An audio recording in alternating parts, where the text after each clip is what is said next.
the evening of March 8th, 2020, a 16-year-old high school student named Britney Wilcox vanished from a quiet rural town in Elko County, Nevada. She had just left a local youth center after a band rehearsal. It was supposed to be a normal Sunday evening, but Britney never came home.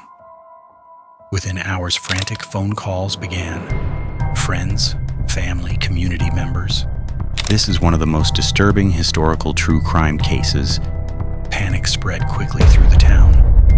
Search efforts began almost immediately. And soon, every step Britney had taken, every message she had sent, and every movement recorded on Snapchat's Snap Map would come under intense scrutiny. What began as a missing teen case would soon become one of the most disturbing crimes in Elko County history. Not just because of where her body was found, but because of who she was last seen with and what happened to her in her final moments. Britney was born on June 4th, 2003 in Colorado.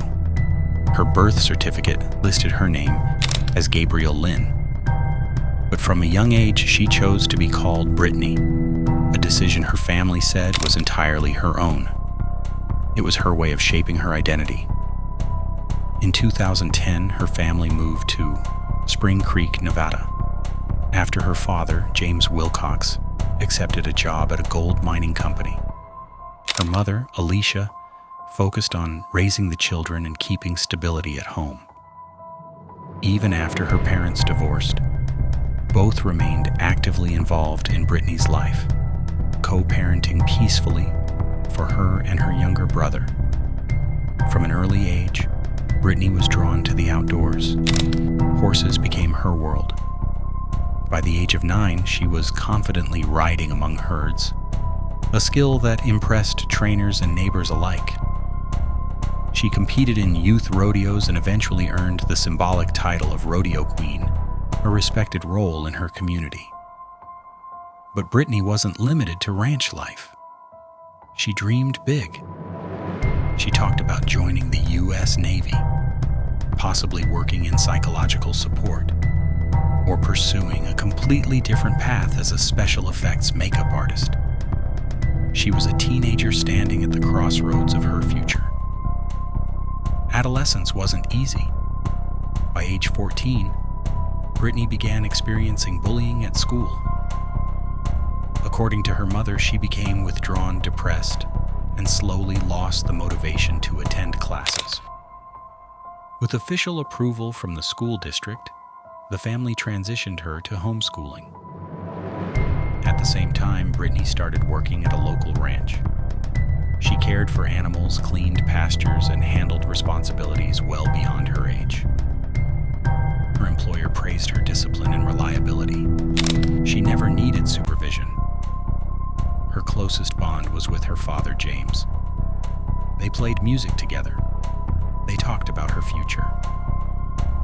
And on March 8th, 2020, he was the first to sense something was wrong. The town of Spring Creek. Spring Creek is a small community in northeastern Nevada. Founded in the 1970s for gold mine workers, it remains deeply tied to mining and ranch life with a population of just over 20,000. Most people know each other. Crime is rare. Rodeos, livestock, and horses are a way of life. And in towns like this, trust runs deep. Sometimes too deep. Bryce Dickey grew up in the same county as Britney. He was active in rodeo culture, attended school events, and had known Britney for years. He was 2 years older and widely viewed as protective and dependable. Britney's parents trusted him. He spent time at their home, shared meals, helped with chores. Among peers, Bryce had charm and confidence. But behind that image, warning signs existed. During the trial, a former girlfriend testified that Bryce had engaged in non-consensual choking during intimate encounters. Despite her pleas for him to stop, he didn't. One of these incidents reportedly occurred the same day as Britney's candlelight vigil. A chilling detail. Still, in the days after Britney disappeared, Bryce publicly played the role of a grieving He joined searches, shared missing person posts, expressed sympathy online. But investigators would soon uncover the truth. On Sunday, March 8, 2020, Britney accompanied her father to the Spring Creek Community Center. While he rehearsed music, she sat nearby, scrolling through Snapchat. At 3:30 p.m., she told him, "Bryce is coming to pick me up. I'll be back soon." Moments later, she got into Bryce's blue pickup truck and waved goodbye. That was the last time her family ever saw her alive. Bryce later claimed he dropped Britney near a school parking lot, where she was supposedly meeting someone else. He described a mysterious stranger, a man in a cowboy hat driving a green vehicle with decals. He couldn't name the person, couldn't describe him clearly. It was Sunday, no school, no cameras. Investigators were immediately suspicious.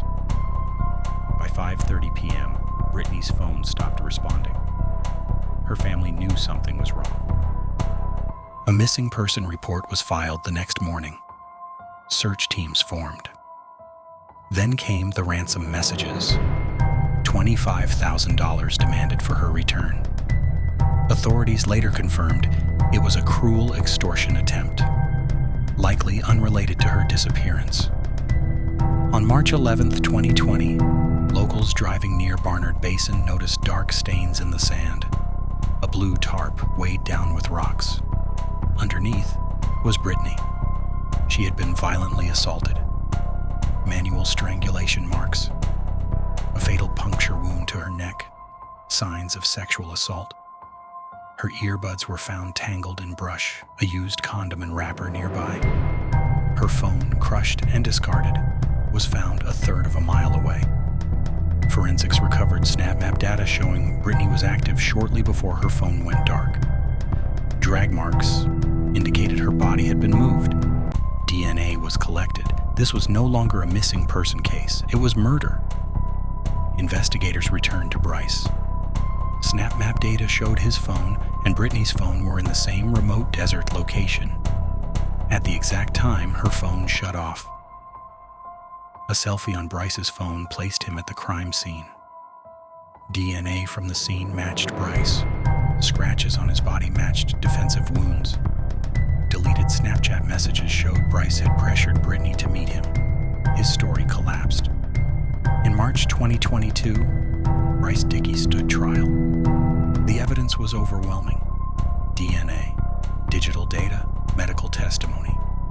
The jury deliberated less than 24 hours. Verdict, guilty on all counts. Sentence, life in prison with the possibility of parole after 46 years. Britney's mother spoke calmly but with devastating clarity. Trust should never be given blindly. In a town where everyone knew each other, the betrayal cut deep.